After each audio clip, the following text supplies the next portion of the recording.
I had been itching to explore the Capitol Reef area for many years, so my dad and I jumped at the chance to follow Jared of Backroads Exploration when he offered to take members of Expedition Utah on a trip from Temple Mountain Campground to the Burr Trail. Jared intended to hit the road at 9:30 a.m., so many headed down the night before to camp. Scheduling constraints in school caused me to wake up the kids before dawn on the day of the trip for the nearly 200-mile jaunt to the campground. So it's 4:55 a.m. and we are just getting ready to go out. And so we are just getting ready to head out to Temple Mountain Road just outside of Goblin Valley and meet Jared of Backroads Overland. He set up a small adventure for us of Expedition Utah, and it's going to be a long day, and we'll see how it goes.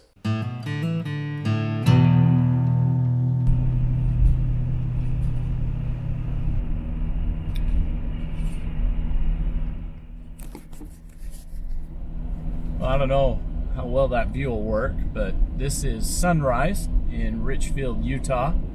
We tried to get breakfast at McDonald's, but our GPS has failed us. I guess it's on the other end of town, if there even is one. And Arby's was shut down, so we were hoping to get breakfast on the road, and that failed. And not only did it fail, but we lost about 20 minutes getting there. Yeah, that's where I'm turning.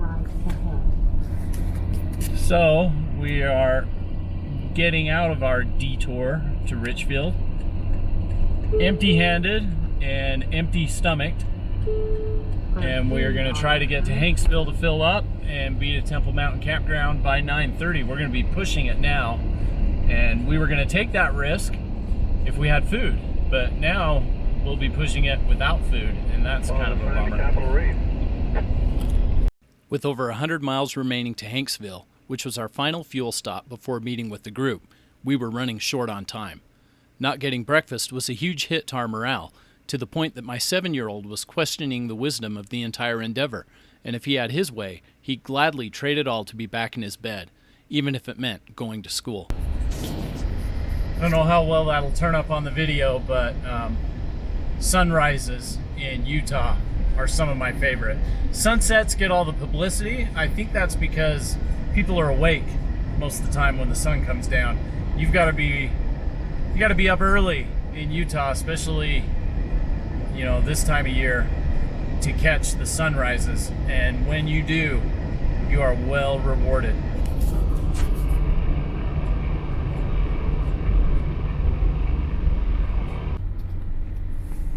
More friends of yours?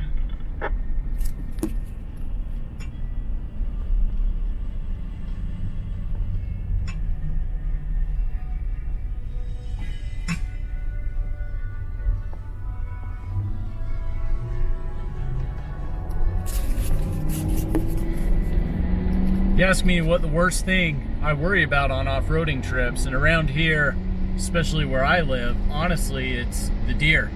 I worry about hitting a deer or a black cow. We have a lot of open range cattle where I'm from, and hitting a deer or a cow or even an elk is probably the biggest thing I worry about on my trips.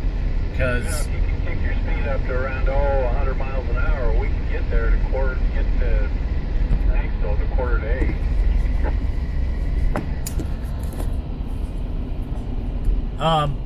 My V8 can go 100 miles an hour. Can your Jeep? Yeah, I think it could, but I would be white knuckled. You don't want to hit death wobble at that speed. So anyway, yeah, I worry about animals the most, really, on these trips. They can really ruin your day fast before you even get to the trail. Even if we had a mind to push our speed, we couldn't, as we found ourselves behind a truck struggling on the mountain passes, further digging into the slim time schedule that we were running against. In the end, though, it turned out to be a mixed blessing, as the wind from the truck scared a herd of elk which was preparing to cross in front of us. Dad,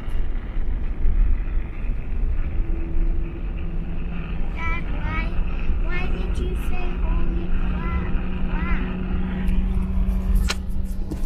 I have seen elk before, but I've never seen a herd that big, so that was cool. It took a while for the camera to get started, so I hope I captured some for you. Did you see that elk herd off to the left? I've never seen one that big. Where is it? I didn't see it at all. Well, you missed it. It was probably 30 or 40 head, probably 30 yards off the road to the left, running toward the road. I thought they were going to stampede us. I was just looking off to the right, the slow snow-covered mountains there, and I didn't see them at all. No, they were on the left, and there were a lot. I got video footage of it, hopefully. I wonder if the semi in front of us, the wind, scared it, because they were running full bore to cross the road. And then right before they crossed where the semi was, when I said, holy crap, they veered left and went back down into the valley.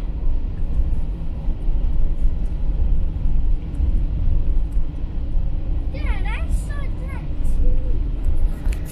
You saw the elk? Yeah. Pretty cool, huh?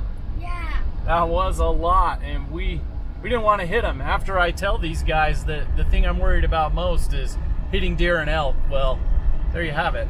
Quite a bit of them.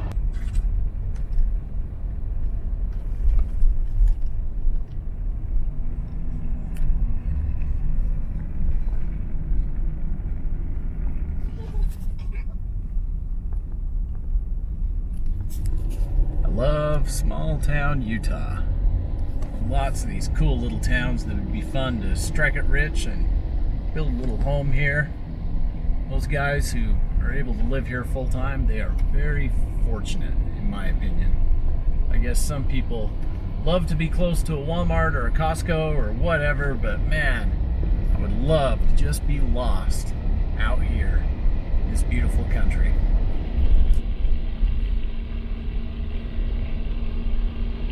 Our margin of error for our ETA measured in mere minutes. We eventually made it to Torrey, one of my favorite small communities in Utah. Okay, we are now entering Torrey, Utah, which is the western entrance to Capitol Reef National Park. This is really close to Hanksville, our last fill-up stop until we get done with the trail. So this is a cool little town too. Wow. I'm imagining sleeping in that teepee. I want it. Whoa! An old bell tower. The tots. You know, on my channel, I focus mainly on the four-wheel drive roads and do the off-road reviews like that. But honestly, in Utah, some of the best roads are just pavement also.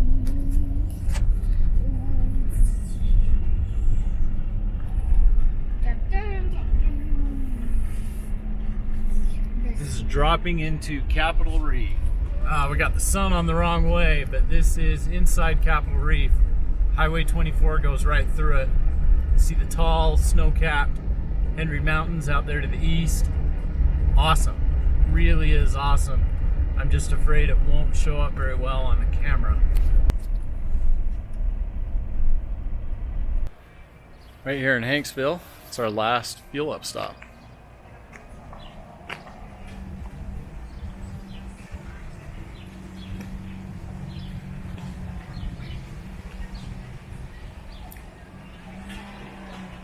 After filling up in Hanksville, we had just under 30 minutes to cover 27 miles to arrive at camp at the appointed time. And we did just that. We were the last to arrive with seconds to spare. But luckily, no one was in any real hurry to hit the trail. Introductions were shared, rigs were checked out, and what a fun mixed group it would be. 2 4Runners, 2 FJ Cruisers, 2 JK Wranglers, a bone stock Dodge Durango, my LX 470, and a sweet vintage short wheelbase Land Cruiser that looked as if it had just rolled off the showroom floor. Our first stop was nearby to check out some Indian ridings, and after that we'd hit the dirt along the Wild Horse Canyon Road on our way to Cathedral Valley.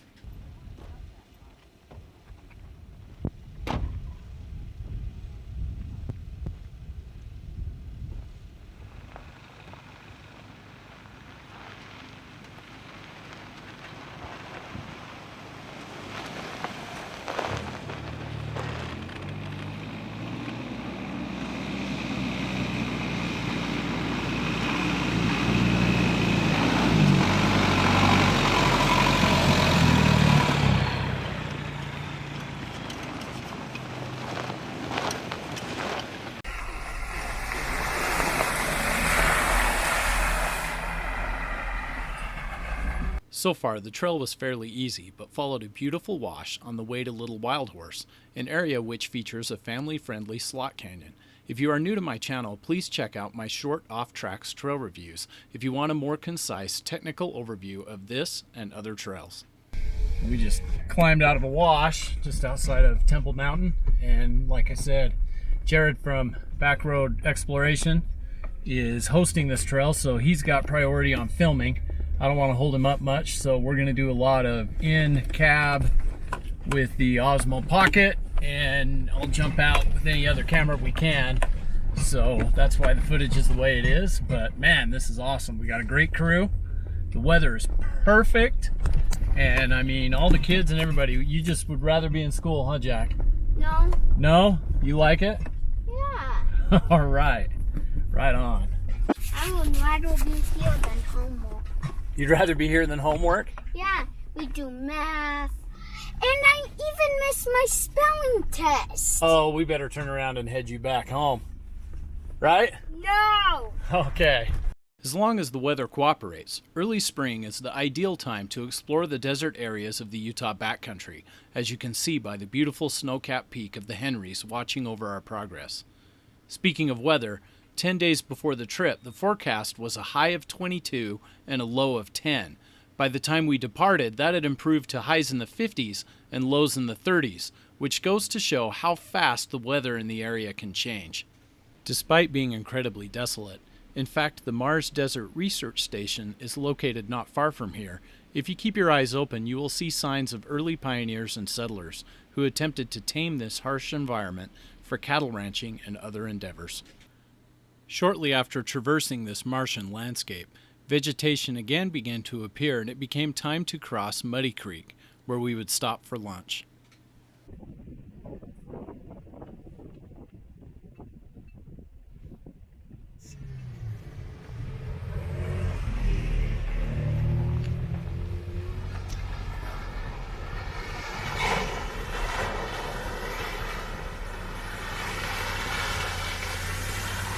Right on.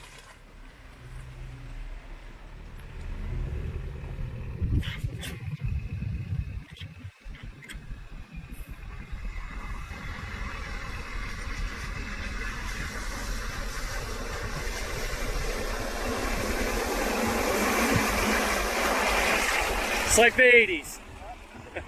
Our lunch spot was fantastic. The weather was perfect, dogs and kids splashing in the water, and the rest of us getting to know each other and checking out each other's rides.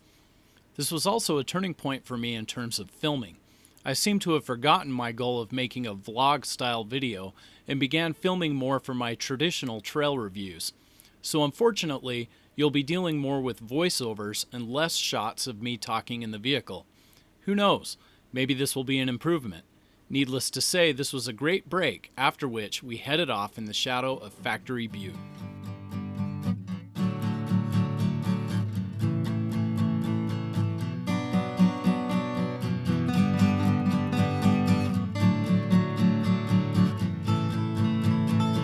This part of the trail only had sparse vegetation, but the soil was covered in thin flakes of mica, which reflected the sunlight in a dazzling brilliance, which was incredible to see, yet only show up as blown highlights on the video clips, when in fact it was like driving through a field covered in diamonds.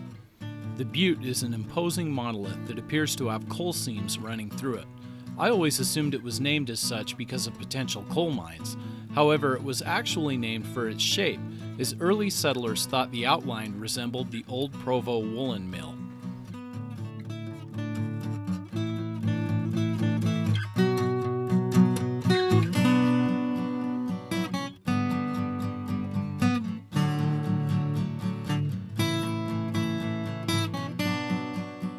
That doesn't mean Factory Butte is devoid of any valuable minerals.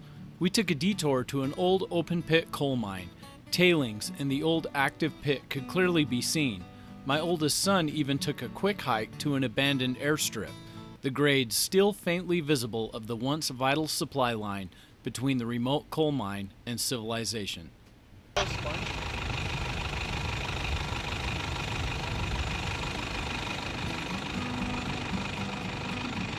After crossing the shadow of the Butte, we dropped down into a wash, which had some exposed coal seams.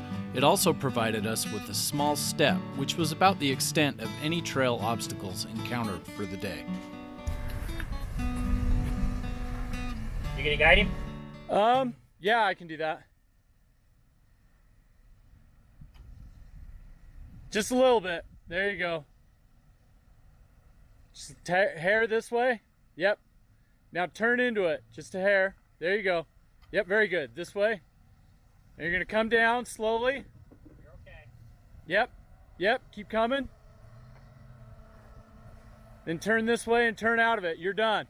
Now be careful on the back side. Your back end's going to come in. Just slowly. Slowly. Yep, you're down.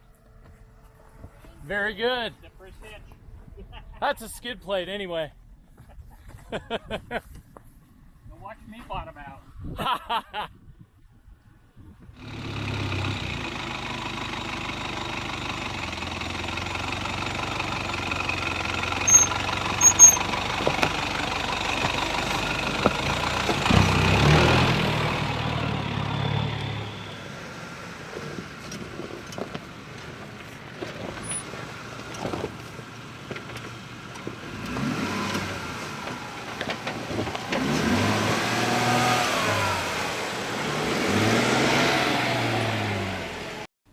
After meandering out of the wash, we ended up making it to camp in a sweet hollow not far from the highway into Hanksville, a perfect staging point for tomorrow's journey into Cathedral Valley.